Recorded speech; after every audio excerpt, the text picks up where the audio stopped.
Perfecto. Entonces vamos a empezar hablando de esta capacidad de las marcas de narrar y contar historias, ¿sí? Vamos a mirar un poquito cuáles son los aspectos del storytelling, cuáles son sus claves, de qué se trata esta cuestión de que las marcas puedan contar historias y pensar nuestra marca con la que trabajamos, pensarla de manera narrativa, ¿sí? Enriquecerla a partir de discursos o narraciones un poco más interesantes que simplemente el hecho de ofrecer un producto o un servicio.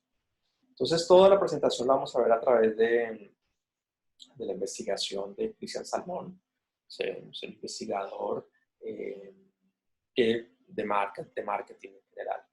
Entonces, ¿qué nos dice él? Pues que el storytelling es la máquina de fabricar historias y formatear las mentes. Entonces, ¿de qué se trata ese formatear las mentes? Por ahí fabricar la historia la entendemos, pero ¿a qué se refiere con formatear las mentes? Y se refiere a que el storytelling trabaja sobre la persuasión, ¿sí? Sobre el persuadir, y el persuadir es cambiar las conductas de la comunidad, ¿sí? Cambiar las conductas, por ejemplo, para que durante la pandemia se queden en casa, cambiar las conductas, por ejemplo, para que se laven las manos más frecuentemente, cambiar las conductas para que tomen un producto, por ejemplo, Coca-Cola, ¿sí? Para que haya un consumo extra sobre un producto o sobre un servicio. Entonces, es esa persuasión, ¿no? Y ese término de persuasión se va a ver muy importante a lo largo del storytelling, que es tomado de algo que también es importante en el storytelling, que es la retórica, ¿sí? La retórica como el discurso que persuade, ¿sí? Seguramente ustedes ya han visto un poco de teorías de la retórica y vamos a ver un poquito, pero desde Aristóteles, la retórica es ese discurso que está puesto a persuadir al otro, a convencerlo de que tenga un cambio en su pensamiento o en sus conductas. Entonces, ese formatear las mentes que nos dice Cristian Salmón se refiere a eso, ¿sí? A esa capacidad del storytelling, que es una capacidad de los discursos retóricos, de poder cambiar las conductas o el pensamiento de las personas. Eso se le llama una persuasión. Esa persuasión, en el caso del storytelling de marcas, está muy unida al concepto de empatía, ¿sí? Al concepto de poder hacer una conexión emocional con la marca, ¿sí? Para conseguir empatía con el público objetivo no hay mejor manera ni ruta más efectiva, está mal escrito, que crear una experiencia positiva al usuario basada en la empatía con la marca. En otras palabras, buscamos vincular el producto, la marca, a un recuerdo, a una sensación vivida por el cliente, a través de una historia que cree conexiones emotivas entre seguidor y marca. Entonces, si no logramos cierta conexión emocional con el usuario, va a ser muy difícil que conecte con la marca. Y volvemos a Coca-Cola, ¿no? Coca-Cola Navidad, por ejemplo, ¿sí? Son muy buenos haciendo esas cosas, de crear ciertas conexiones emocionales con la marca. Entonces, Salmón nos dice que en la gestión de marca corporativa, en esos discursos corporativos que se crean, siempre trabajamos con tres niveles. Un nivel profundo, axiológico, donde se crean los axiomas de la marca, ¿sí? Esas verdades de la marca. El nivel narrativo, donde vamos a crear el storytelling. Y el nivel superficial, donde el storytelling o el discurso entran en acción. Entonces miremos un poquito el nivel axiológico, ¿sí? ¿Qué es eso de crear los axiomas de la marca? Son esos invariables de la marca, son esos beliefs, esos valores de la marca o atributos de la marca que no van a cambiar en el tiempo, que siempre se van a mantener, ¿sí? Que no tienen cambios por campaña, por ejemplo, ¿sí? Entonces, el nivel profundo axiológico correspondería a las decisiones estratégicas de comunicación. En este caso, a la identificación y selección de los atributos de identidad de la organización, los atributos, valores o principios fundamentales con los que se identifica la organización y que quiere ser reconocida a lo largo del tiempo. Son las ideas nucleares, las ideas con las que se nace la organización, las ideas fundantes o fundamentales, ¿sí? Que permanecen estables a través del tiempo y que no necesariamente aparecen en los mensajes o en las historias desarrolladas a nivel discursivo, pero que determinan y marcan y guían la selección de las mismas. Ese es el nivel previo al storytelling, es saber cuáles son los valores de mi marca que nunca van a cambiar. Entonces mi marca, a pesar de que sea el Día de la Madre, que sea Navidad, que sea el Día de la Secretaria, lo que sea, siempre va a ser una marca ecosustentable, por ejemplo. ¿O siempre va a ser una marca donde la calidad del producto es lo más importante?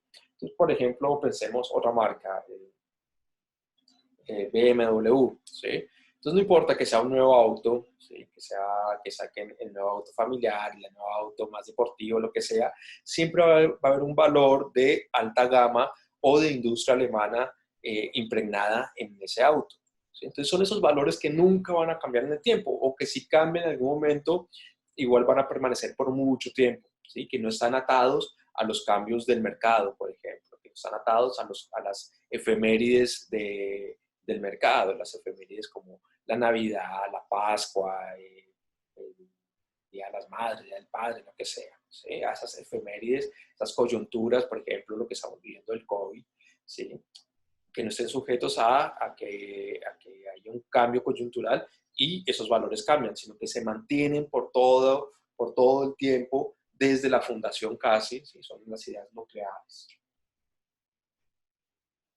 Después viene el nivel narrativo, que el nivel narrativo sí depende de las coyunturas, sí depende de las efemérides, sí depende de los contextos en los cuales la marca esté. Es el nivel donde creamos el storytelling, donde creamos las narrativas. El nivel narrativo se vincularía con las decisiones tácticas de comunicación, la elección de los aspectos claves del storytelling, la selección de aquellos elementos que definen las historias que explican el perfil de la identidad. El mensaje clave que debe transmitirse, así como la estructura central de las historias, el guión, ¿sí? Al ser una cuestión táctica, entonces recuerden que táctica se refiere a una cuestión de espacio, ¿sí? Mientras que estrategia se refiere a una cuestión de tiempo. El storytelling se adapta a las necesidades puntuales, a las circunstancias concretas de la organización y marca, pero siempre condicionado por los atributos de identidad, obviamente definidos en el nivel axiológico. Entonces, es aquí donde creamos las historias. Y esas historias obviamente deben responder a los valores profundos de la marca. Entonces, ok, esas historias dependen de los contextos específicos. Llega Navidad, pensamos las historias de Navidad.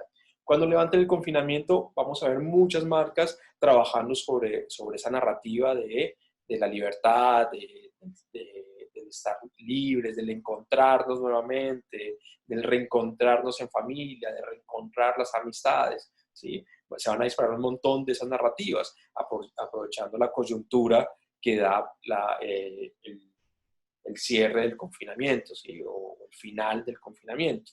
Entonces, hay que entender que las narrativas de las marcas van a cambiar mucho con el tiempo, ¿sí? Y es obvio que cambien, pero siempre pensando en esos valores nucleares que nunca van a cambiar. Entonces, en ese nivel es cuando creamos las narrativas.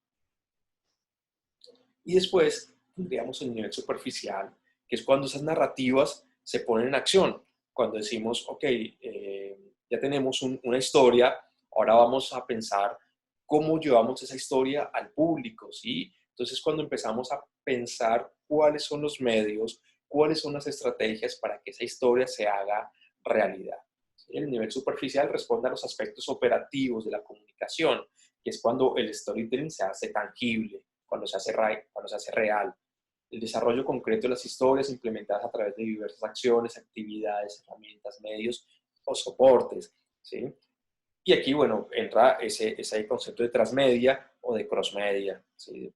Depende cómo se trabaje, pero es esa adaptación de las historias a diferentes códigos, a los diferentes estilos, a los diferentes formatos específicos de cada medio, ¿no? Saben que cada medio no solamente tiene condiciones tecnológicas diferentes, sino que tiene condiciones de comunicación diferentes, ¿no? Tiene códigos de comunicación diferentes. No es lo mismo comunicar en la radio que comunicar en la televisión, que comunicar con fotografías en redes sociales, ¿sí? Que hacer un podcast. Cada uno de esos medios tiene condiciones o códigos de comunicación completamente diferentes y condiciones tecnológicas diferentes. Entonces, la historia se debe empezar a adaptar a esos códigos, a esas tecnologías, a esos formatos, para que empiece a circular, ¿no? Y obviamente aprovechar otros formatos, como aquí dice, que no son tan usuales en la comunicación. Por ejemplo, los cómics, las series web, performances artísticas, etcétera, ¿no? Entonces, es pensar cómo articulamos nuestra historia en diferentes medios y en diferentes soportes para hacerla real. Entonces, son los tres niveles en esas discursividades corporativas o de marca. Entonces, cuando ustedes piensen sus discursos, bueno, lo primero es pensar cuáles son esos valores de su marca que nunca cambian. Lo segundo es pensar el contexto en el que se encuentra la marca para generar las historias más convenientes, ¿sí? Y lo tercero es pensar, ok, ya tengo una buena historia para mi marca, es cómo la hago realidad, ¿sí? Sobre qué soportes vamos a trabajar. ¿Todo perfecto está ahí? ¿Dudas? No, profe, está bien. Todo perfecto, No, listo. profe, está bien. Profe, el storytelling, digamos que también se debe adaptar según a cada cultura, por lo menos Coca-Cola, que de pronto está en diferentes países. Sí, por supuesto. Y tiene que ver con esa idea del contexto. Por ahí, claro, no lo amplié, pero el contexto tiene que ver con eso, no solamente con el factor de temporalidades, el sale en diciembre, sino también, obviamente, con el factor cultural, ¿no? Yo supongo que bueno, por ejemplo, para Israel, diciembre es Hanukkah, no es diciembre, no es Navidad, digamos. Para los chinos, el diciembre es una fecha más comercial porque están esperando realmente en febrero su año nuevo. Entonces también depende de eso, ¿no? Y lo podemos ver también en Latinoamérica, las formas de comunicarse del argentino es muy diferente a las del colombiano, muy diferente a las del peruano, ¿no? Tenemos códigos culturales completamente diferentes. Entonces la marca evidentemente tiene que responder a esos códigos. Hay historias, y ya lo vamos a ver ahorita, que pertenecen a dramas universales, que esos se pueden seguir manteniendo, ¿sí? Y pueden funcionar en cualquier momento y en cualquier lugar. ¿Sí? Hay como unos dramas universales, sobre todo en Occidente, que trabajamos bajo los mismos dramas porque tenemos como una misma raíz literaria, ¿sí? Y mitológica. Entonces, hay ciertos dramas que nos funcionan para todo Occidente. Ahorita vamos a ver esas universalidades de los dramas. Pero sí, tenemos que estar atentos a los contextos, ¿no? Y esos contextos incluyen los cambios culturales. Que también lo podemos hacer a nivel local, ¿no? Yo creo que comunicarnos para los caleños es muy diferente que comunicarnos para los bogotanos o para los samarios o para los barranquilleros, ¿no? Que tienen códigos de ciudad y códigos culturales muy diferentes, o con los pastusos, ¿sí? La gente de los llanos, también dentro del propio Colombia tenemos códigos culturales muy diferentes. Por eso a veces es tan chocante la centralidad con la que trabajan los medios, ¿no? Que, que pretenden que toda Colombia es Bogotá y que todos hablamos como en Bogotá y que todos tenemos las mismas experiencias culturales que en Bogotá. Y es agotador, por ejemplo, ver un noticiero nacional como Caracol, RCN, y ver cómo se centran en las noticias de Bogotá, ¿no? Por eso a veces es mucho más enriquecedor los medios regionales o locales, ¿no? Hablan de realidades mucho más cercanas que las que pueden hablar los medios que se suponen nacionales. Que ha cambiado un poquito eso, ¿no? Últimamente uno ve Canal Caracol y hacen ese recorrido por ciudad y le dan 15 minutos a cada ciudad. Eso está bueno, porque antes casi no lo hacían, ¿no? Bueno, hablemos un poquito de la persuasión, ¿no? Que es como la base de esta cuestión del storytelling, ¿sí? El storytelling es el discurso de la marca, pero está pensado para persuadir. Entonces vamos a hablar de los fundamentos de la persuasión, ¿sí? La persuasión, desde la retórica clásica, desde Aristóteles, se supone que se fundamenta en tres niveles que se llaman triángulo retórico, o en tres tipos de argumentos. Que generalmente el argumento no es que sean casi como tres tipos de argumento, sino que son más tres niveles en los que se mueve el argumento, ¿sí? ¿Cuáles son esos niveles? El primer nivel es el nivel ético, el nivel del ethos. Es el por qué me creen un discurso, por qué le creemos a una organización un discurso, por qué le creemos a una persona un discurso, entendido el discurso como un mensaje. ¿Por qué le creemos a un profesor el mensaje? ¿Sí? Hay profesores que a la segunda semana ya no le creemos nada porque no tiene posición ética, porque descubrimos o que no sabe o que nos está engañando de cierta manera. Entonces perdemos confianza en él. La ética se refiere a la confianza en cuanto a retórica, ¿no? La posición ética es a la confianza. ¿Por qué le creemos? ¿Por qué le creemos el mensaje a Álvaro Uribe Vélez? ¿Por qué le creemos el mensaje a Gustavo Petro? ¿Por qué le creemos el mensaje a Iván Duque? ¿Sí? Esta gente tiene posición ética, no tiene posición ética, Claudia López tiene posición ética, le creemos cuando da un mensaje. El alcalde Jorge Iván Ospina le creemos cuando da un mensaje o ha perdido su posición ética.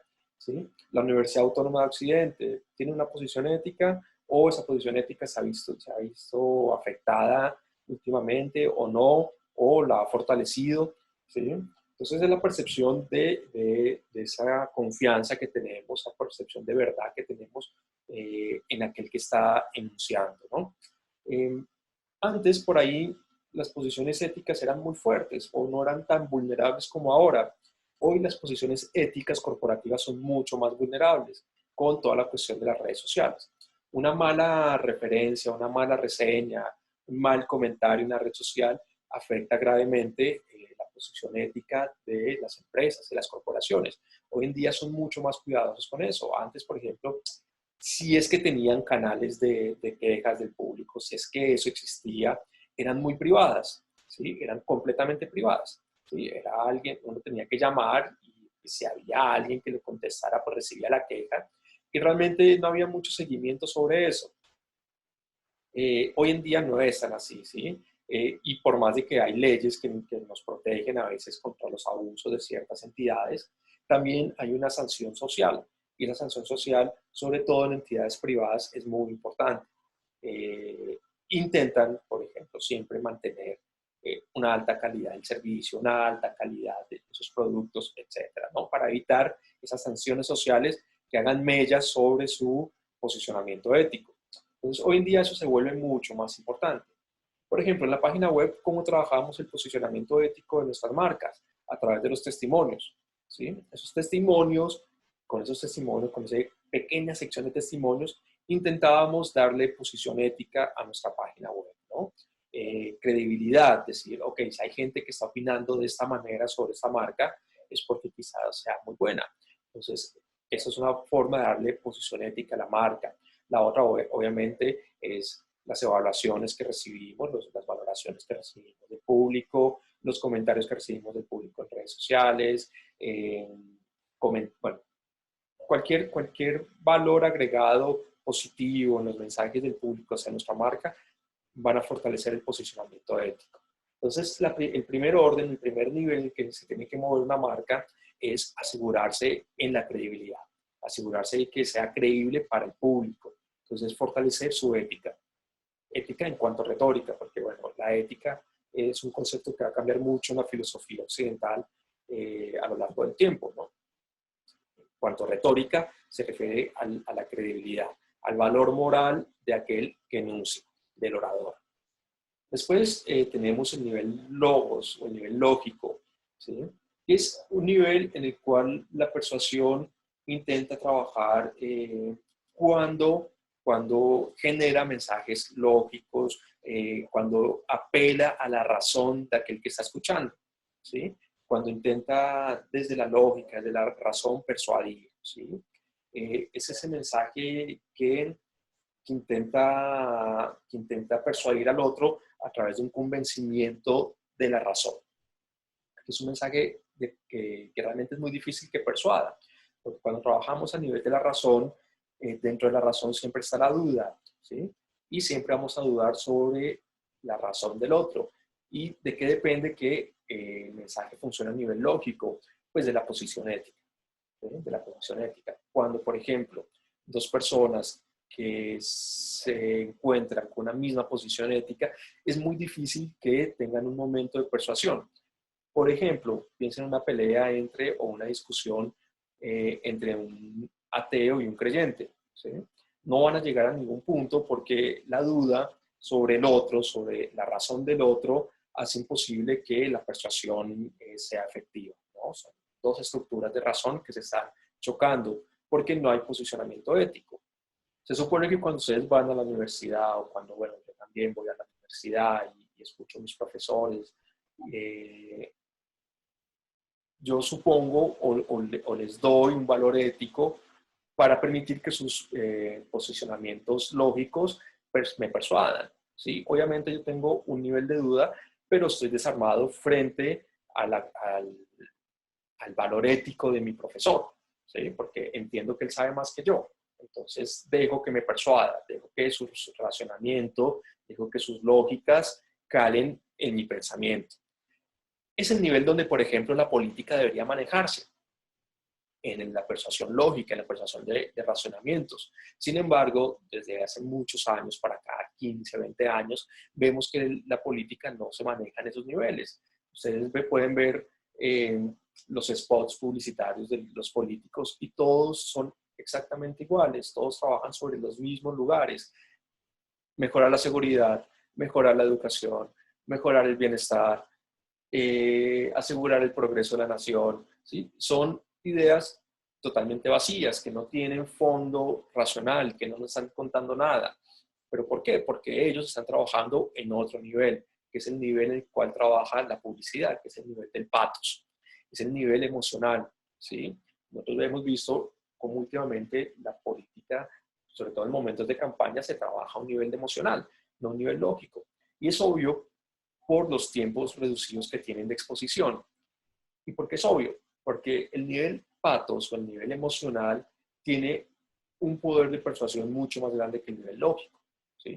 Si en 30 segundos Gustavo Petro, Iván Duque, lo que sea, pensando en la última contienda electoral presidencial, nos tuvieran que presentar su proyecto político, no alcanzarían ni el tiempo, ni alcanzaría o no tendrían ni persuasión, ¿sí? Entonces trabajan a niveles emocionales, que es el nivel del pathos, es donde trabaja la publicidad, donde es mucho más fácil persuadir. ¿Y por qué es mucho más fácil persuadir? Porque apuntan directamente a las emociones de aquel que está escuchando, ¿sí? Aristóteles dice, ok, ese nivel del pathos, que es el nivel patético, ¿sí? Es el nivel patético del mensaje, tenemos el ético, el lógico y el patético. Es patético porque apela a las emociones, el pathos es ese constructo emocional, ¿sí? Entonces él dice, es buscar en el usuario, buscar en aquel que escucha, Aristóteles no hablaba del usuario, sino del oyente, despertar emociones, ¿sí? Que despierten ira, calma, odio, amistad, miedo, confianza, vergüenza, indignación, agradecimiento, compasión, envidia, entre otros, ¿no? El amor, por ejemplo. Entonces, vimos, por ejemplo, en ciertas contiendas electorales, cuando tuvimos el referendo del sí o no, también como desde algunos bandos se suscitaba la ira, el odio, el miedo, ¿sí? Vemos también cómo tratan, perdón que lo lleve toda política, pero bueno, el argumento de la confianza, ¿sí? De la vergüenza al otro. Entonces, todo eso se va mezclando cuando vemos campañas electorales, ¿no? Pero es la manera de despertar una mayor persuasión, ¿no? Y es trabajar sobre las emociones del otro. Y es el nivel donde trabaja la publicidad. La publicidad trata siempre de trabajar a niveles emocionales, a despertar conexiones emocionales. Y vimos también que, hace un rato, que Cristian Salmón nos hablaba sobre la empatía. Y la empatía trabaja a este nivel del pathos. Si pensamos en empatía como la conexión emocional con el otro, pues entonces estamos hablando de la persuasión a un nivel patético. Entonces, uniendo este triángulo retórico con la idea del storytelling, la cuestión es siempre trabajar o llevar a nuestras marcas a conexiones mucho más emocionales que lógicas, ¿sí? Porque en esas conexiones emocionales tenemos mayor posibilidad de persuasión, de que nuestro mensaje cale, de que las cosas se sientan más cercanas. Ahora vamos a ver algunos ejemplos algunos ejemplos sobre storytelling. Vamos a ver, por ejemplo, uno muy reciente sobre el COVID, ¿sí? Entonces, hecho por Argentina, que seguramente lo han visto, comercial de la AFA, donde en vez de decirle a la gente, oiga, quédense en casa, bla, bla, bla, apelan a la emocionalidad, ¿sí? Para crear un sentimiento nacional sobre el cuidado del otro, ¿no? Entonces, es eso, apelar siempre a las emociones para lograr un cambio en la actitud, un cambio en el pensamiento, un cambio en las conductas del otro. ¿Dudas sobre el triángulo retórico?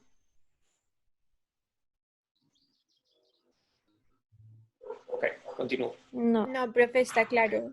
Perfecto. Ya vamos a terminar, es una presentación cortica y vamos a quedar libres.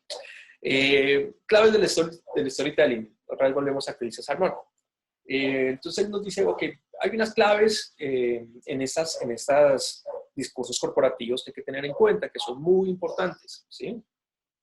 La primera clave es que el protagonismo de la historia no recaiga en la marca, sino que recaiga en las personas, ¿sí? Que la marca dé como un paso al costado y le brinde el protagonismo de la historia a las personas. Entonces vamos a entrar a esta página de Dove, si quieren hágalo cada uno. Y es un proyecto, bueno, lástima, el video dejó de funcionar hace poco, pero podemos ver el resto del proyecto. Entonces Dove lo que hace con esta campaña de Muéstranos, de Show Us, es dar la voz a las mujeres, ¿sí? Para que puedan hablar sobre su experiencia de ser mujer, ¿sí? Básicamente, ¿sí? Para que desde una experiencia de ser mujer fuera de los mandatos de la sociedad, fuera de los mandatos del mercado más que de la sociedad, aunque la sociedad también fuera de los mandatos de la sociedad y del mercado, ¿no? Entonces son experiencias de muchas mujeres que se van compartiendo y que van hablando sobre, bueno, lo que es el ser femenino para ellas. Entonces hay mujeres de diferentes razas, diferentes contextos, diferentes feminidades, ¿sí? Mujeres trans y demás, que van contando para ellas qué es ser mujer, ¿sí? Qué es ser mujer. Y la van compartiendo con el hashtag Muéstranos o Choas, depende del idioma que estén trabajando.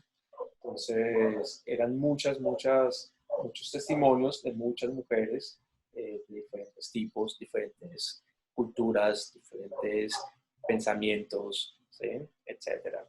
Y era una manera en cómo Dove, ¿sí? Le daba espacio a testimonio de las personas y Dove se hacía un poco atrás, aunque sabíamos que estábamos hablando de Dove, los testimonios no tenían nada que ver con el cuidado de la piel, no tenían nada que ver con los productos Dove, tenían que ver con un testimonio personal sobre ser mujer. Entonces, una forma en cómo la marca se hace a un lado y le da protagonismo a la historia de las personas. Entonces, podrían ahí buscar un poquito sobre los diferentes testimonios que se han dado ahí.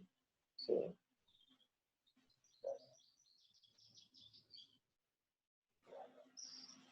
Que no está funcionando del todo bien. Pero como ejemplo nos viene bastante bien. Si quieres volvamos y seguimos.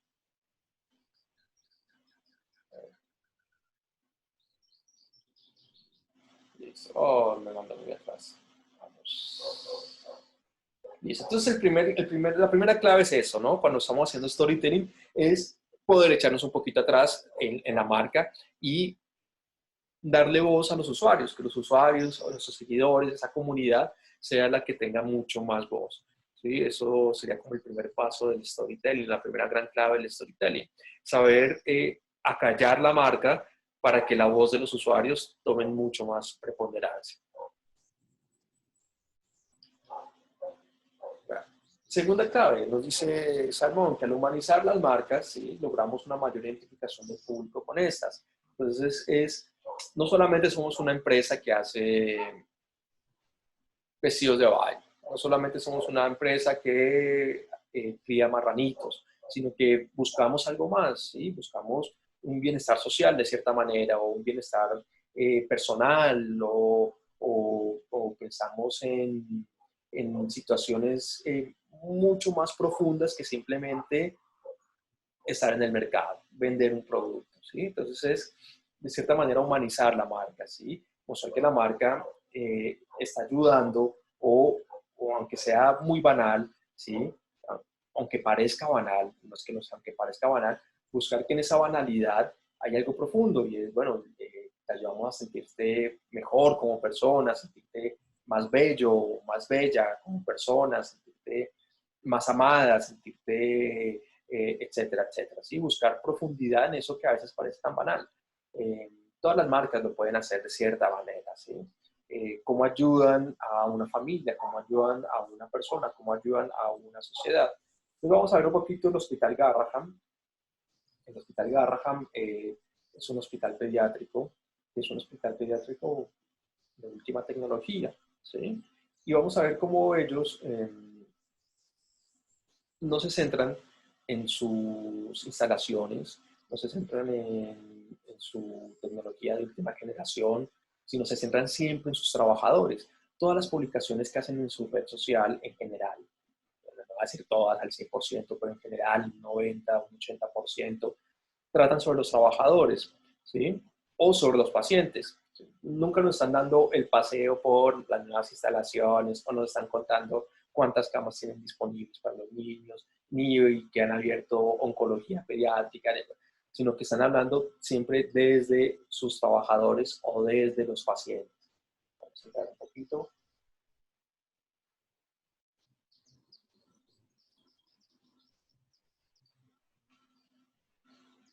¿Sí? Entonces, ustedes pueden ir mirando hacia abajo un poquito de sus publicaciones en redes sociales y van a encontrar siempre esto, ¿no? Poner al frente a los trabajadores, poner al frente a los pacientes, hacer videos muy personales con ellos, ¿sí? A pesar de que es un hospital, ¿sí? Un hospital reconocidísimo a nivel latinoamericano. Entonces, es de cierta manera humanizar el hospital, humanizar la marca, ¿sí? Mostrar que el hospital pues, no lo hacen las instalaciones, no lo hace la última tecnología, sino que lo hacen las personas que lo conforman y los pacientes. ¿Sí? Eso es re importante pues, a nivel de marca, es una manera de humanizar la marca y bueno, que lo hacen perfectamente en este hospital, ¿no? Que usted lo pueden comparar con otras comunicaciones de otros hospitales y a veces no son tan humanas, ¿no? Y bueno, ahí les voy a pedir a todos que apaguen su micrófono y escuchemos el siguiente video que está ahí, Nadie sale campeón solo, que es lo que hablábamos ahorita sobre, es una campaña de la AFA, de la Asociación de Fútbol Argentino, sobre el COVID. Entonces también es como la AFA, que básicamente es una empresa privada que lo que hace es trabajar sobre fútbol, lanza un mensaje a la sociedad sobre este cuidado sobre la pandemia del COVID, ¿no? Basándose en una metáfora entre el fútbol y la sociedad, el fútbol y el cuidado. Entonces es bien interesante. Entonces, por favor, denle play, mírenla un momentito para ver cómo las marcas, ¿sí?, pueden hablar desde otro lugar. Fíjense que esto no es una publicidad del gobierno, sino de la AFA. La AFA es una organización privada, ¿sí? Es una organización privada con ánimo de lucro. Entonces, ¿cómo hablan a la sociedad, no? Cómo la marca se corre, vemos a AFA hasta el final, creo, la marca se hace a un lado, se humaniza y se pone en sintonía con la coyuntura cultural del confinamiento y de la pandemia del COVID.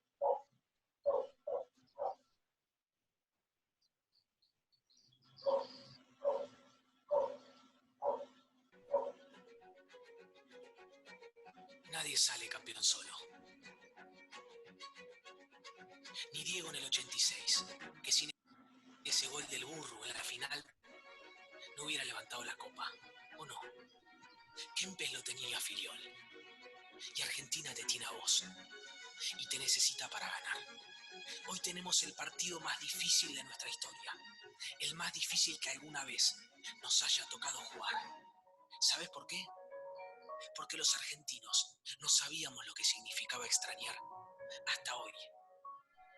Extrañar a nuestros viejos, extrañar a nuestros amigos, a nuestros hermanos, nuestros sobrinos o nuestro amor. Nunca se nos cruzó por la cabeza que dos potencias como Italia o España pierdan el partido antes que nosotros. Y cómo duele, porque en nuestro equipo somos todos hijos y nietos de todos ellos. Esto no queda acá. Por eso, haceme caso. Dale bola a los capitanes que ya se pusieron de acuerdo. Respetá la distancia, no salgas a cualquier lado, que quedás en offside y perjudicás al equipo, que está encerrado concentrando hace días para ganar. ¡Vuélvete a tu casa, pelotudo! No discutas por el chat, que el partido es largo y la camarilla no suma para salir campeón.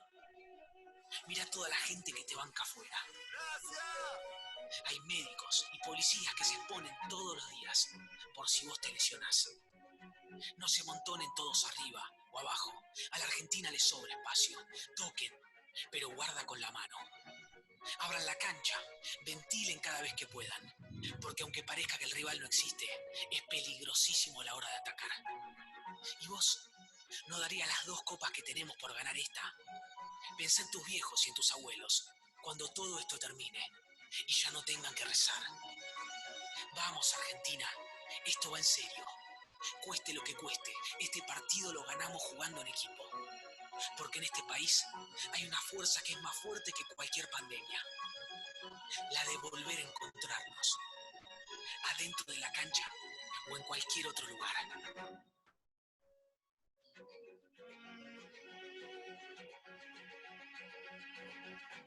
AFA.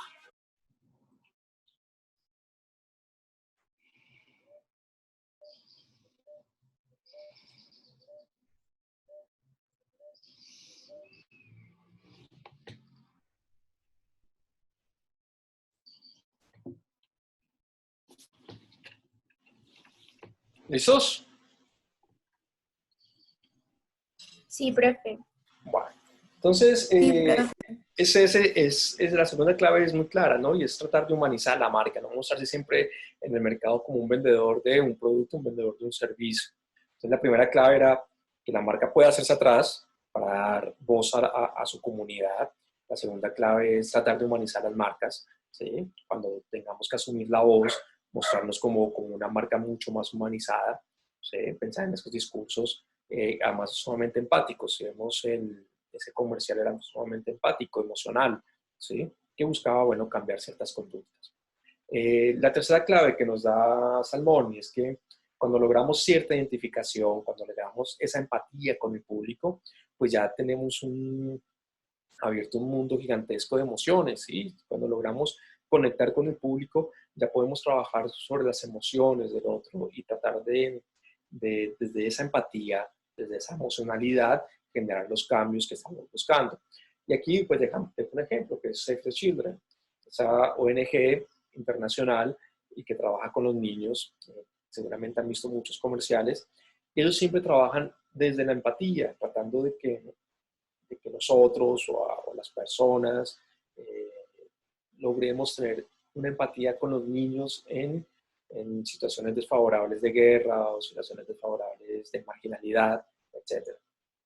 Podemos ver su página de Facebook, podemos ver el video que les dejé ahí. Vamos primero con la página de Facebook. Vamos a ver que todas las publicaciones que trabajan en general lo que buscan es eso, ¿no? Poner de frente la situación de los niños, poner de frente sus condiciones, mostrar las condiciones en las que viven. A veces las publicaciones de Save the Children son muy, muy crudas, a veces son mucho más ligeras, ¿sí? Por ejemplo, cuando trabajan todo el tema de Siria, la verdad es que son publicaciones muy, muy duras.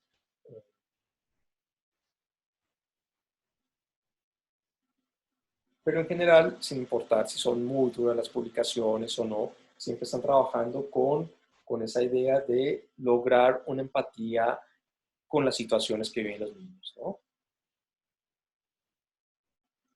Entonces, todas las publicaciones son los niños los protagonistas, siempre están de frente para que podamos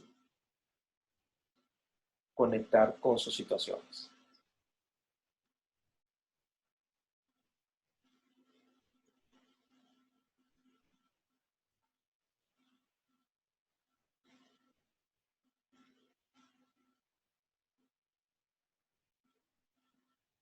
El video que les dejé ahí para ver es un video bastante tranquilo dentro de todo lo que presenta Save the Children. Eh, si quieren, si quieren lo pueden revisar. Y si quieren, denle una revisada a los otros videos. Si quieren, busquen los videos sobre la guerra de Siria de Save the Children y pueden comparar el video que yo les dejé, que es un video sumamente tranquilo, sumamente eh, es, es muy tranquilo, es muy lindo. Muestran unos niños en una situación muy, muy, muy cómoda después de la ayuda de Save the Children.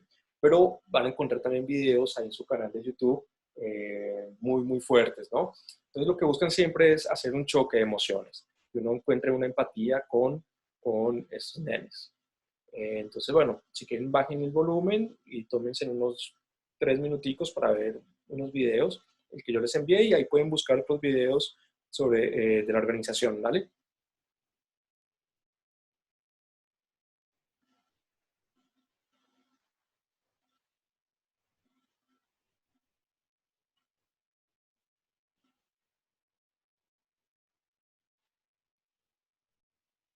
Ay, Dios mío, así es la vida.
Bueno, avísenme cuando vayan visto y seguimos.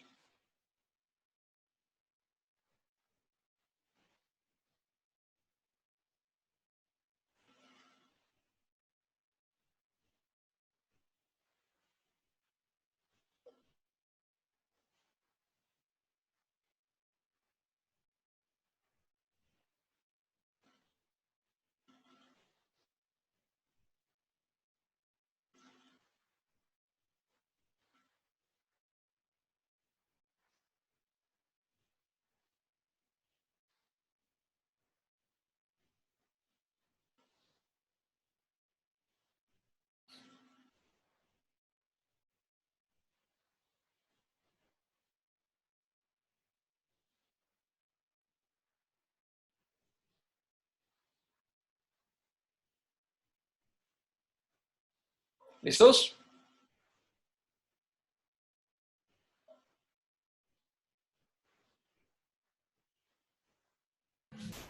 Sí, profe, ya. Bueno. Ahí Jennifer por interno, por el chat interno me mandó la versión colombiana del dale, dale, La Nata. Federación Colombiana, ¿Ah? de lo que hizo la Federación Colombiana de Fútbol. De la versión colombiana de la Federación, sí, de la Federación Colombiana. Eso suena cacofónico. Pero bueno, está bien. Está linda también. Ahí está, No, al no, modo de acá, como se está hace muy acá. linda. Pero bueno, ¿no? Es como que cuando ves la de los argentinos, decís, bueno, es loco, Sí, inventar una acá lo nueva. tomaron más, no sé. Pero bueno, igual no es tan igual, ¿no? No es tan igual. Eh, me Pero hago- igual como que tratan de manejar como el mismo, ¿no? Como de pronto los colombianos son muy como dados al fútbol, como que tratan de como que entrar por ahí. Sí, sí, tal cual, tal cual, tal cual. O sea, no es tan igual, pero sí tienen muchas coincidencias. Ya, profe, ya sabes que tienes el corazón casi que blanco y azul, Ah, no, sí, sí, sí. celeste. Yo soy muy hincha de allá. Bueno, entonces vamos con la cuarta clave. La cuarta clave es que sin importar cuál sea la historia, ¿sí? Y más allá de realmente cómo se cuente, la idea es que haya un contenido, ¿sí? Y tiene que ver un poquito también con esa parte del ethos, que no solamente que tengamos una historia emocional, funciona, sino que detrás de la historia emocional haya un verdadero contenido, que sepamos que, que, que las cosas realmente tienen un fondo, ¿sí? Que tienen algo mucho más allá de la mera historia. ¿Sí? Es como, qué sé yo, si cuando vemos a Coca-Cola o McDonald's que se juntan para hacer campañas de salud infantil. Entonces uno sabe que okay, aquí hay algo raro, ¿no? Como que en el fondo algo no está funcionando. ¿Sí? Entonces las marcas también tienen que ser muy, muy cuidadosas con eso, con el contenido, tiene que ver con el posicionamiento de ética, posicionamiento ético, posicionamiento de la moral. Entonces, bueno, ahí les dejo un ejemplo, Toms, no sé si la conocen. Toms es una marca que hace zapatitos, alpargatitas, ¿sí? ¿Qué hace Toms? Básicamente por cada zapato que ellos venden, donan unos zapatos a un niño pobre. ¿Sí? O donan no unos zapatos, sino a veces donan una asistencia médica a un niño pobre, ¿sí? A un niño sin recursos. Entonces es lo que hace Tom, ¿sí? Es su razón de ser. Sí, hacen zapatos, pero bueno, cada vez que hacen un zapato, uno compra un par y los entregan un par a un niño sin recursos. Entonces toda su comunicación está basada, bueno, en mostrar la situación de los niños y en mostrar, obviamente, esto, ¿no? Ahí vemos cuando los niños reciben su par de zapatos. Entonces uno sabe que detrás de cada campaña de la marca hay un contenido real, ¿sí? Hay un contenido que es cierto, que no me están engañando, ¿sí? Que yo sé que realmente su promesa la cumplen, que están haciendo algo por la comunidad y no simplemente Coca-Cola diciéndome cuida la salud de los niños o McDonald's diciendo cuida la salud de los niños, ¿no? Entonces, aunque ellos obviamente tienen que vender zapatos, ¿sí? Y trabajan con la venta directa del producto, ¿sí? Van combinando ese tipo de publicaciones con las publicaciones de este tipo, ¿no? De ayudar a los demás, de invitar a generar la empatía con esos niños y demás. Entonces, está bueno. Entonces, sus campañas tienen un contenido real, contenido de fondo. Entonces, no basta con generar una narrativa totalmente emocional, si no tenés un contenido de fondo que la apoye.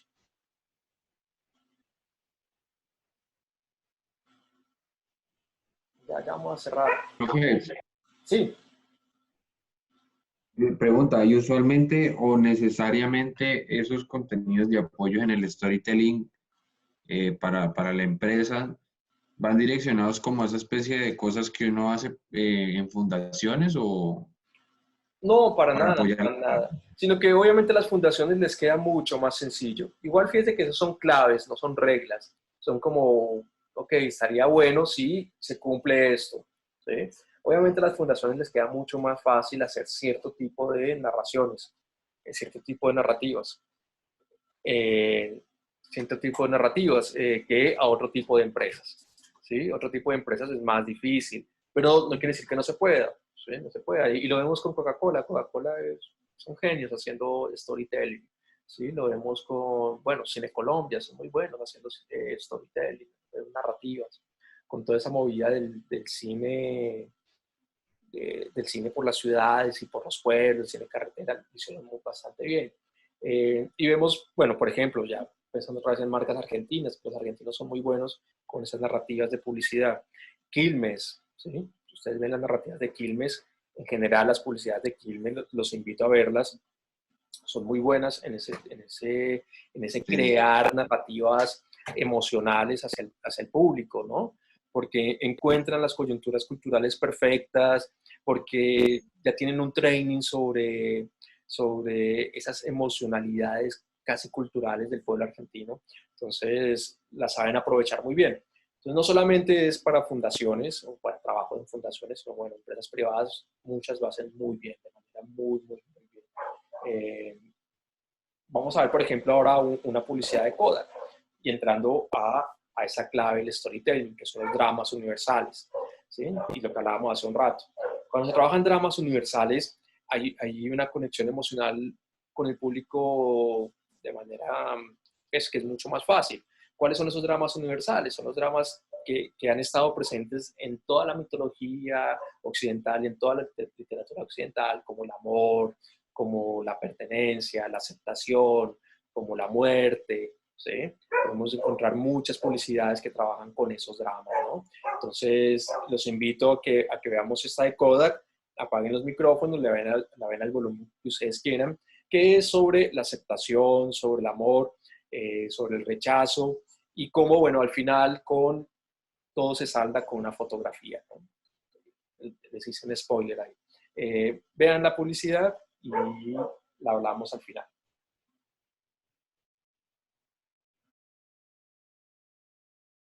Te damos un descuento para que en este Día de la Madre te den un descanso. Mercado Libre.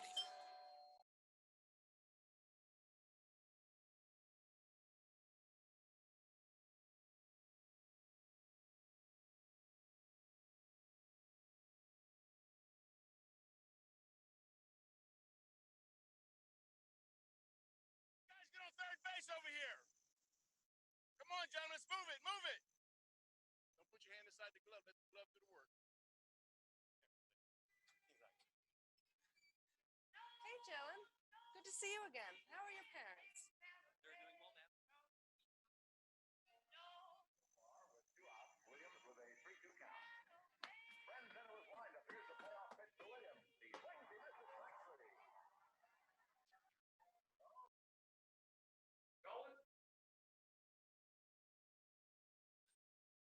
Come down here.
¿Listos?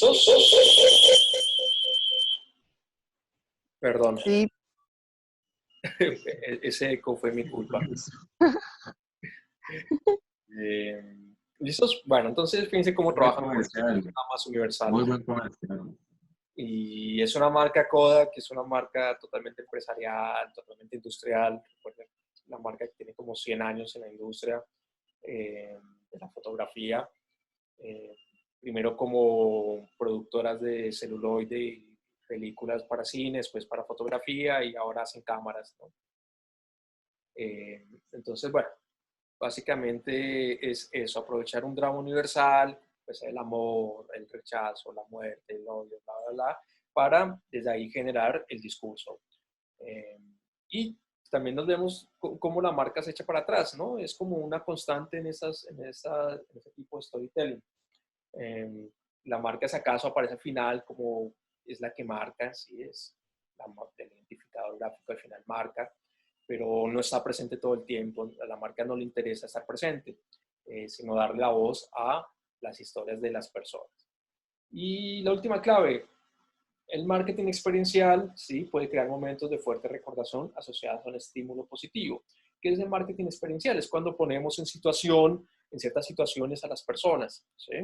Entonces no hay que fijar la atención solamente en satisfacer y retener al cliente, sino en la implicación emocional, el placer de la experiencia que le produce comprar un producto concreto. Es como, tengámosla como frase de cierre, ¿no?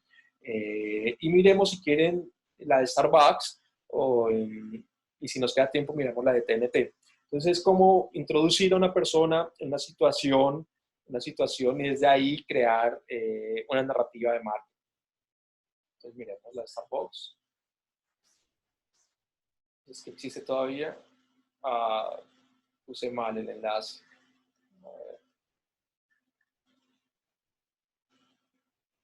A ver si lo logran copiar.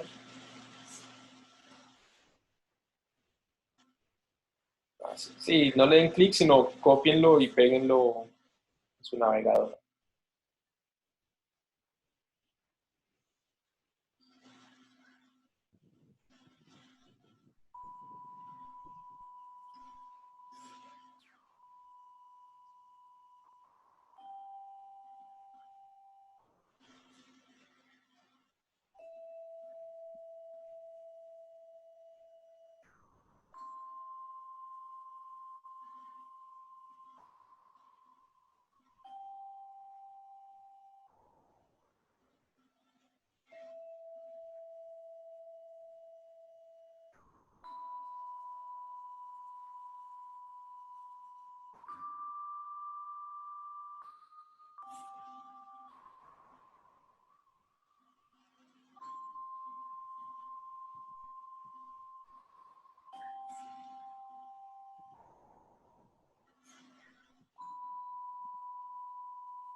Y si quieren, miremos finalmente la de TNT, ¿sí? Entonces, eso, ¿no? Poner en situación a las personas, obviamente eso requiere muchos recursos y demás, pero lo vemos como claves que nos da Cristian Salmón sobre storytelling.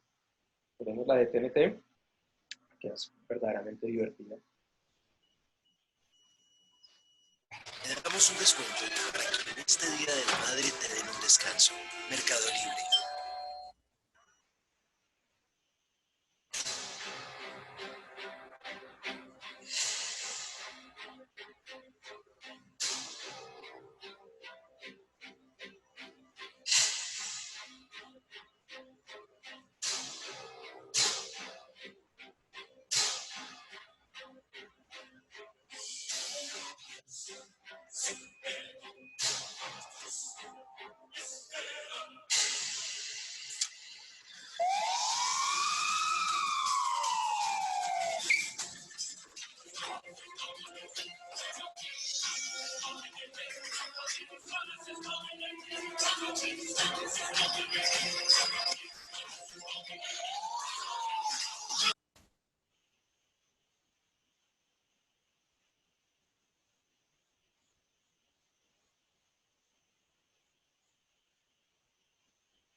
Profe, está súper divertido ese. Buenísimo. Está muy buena.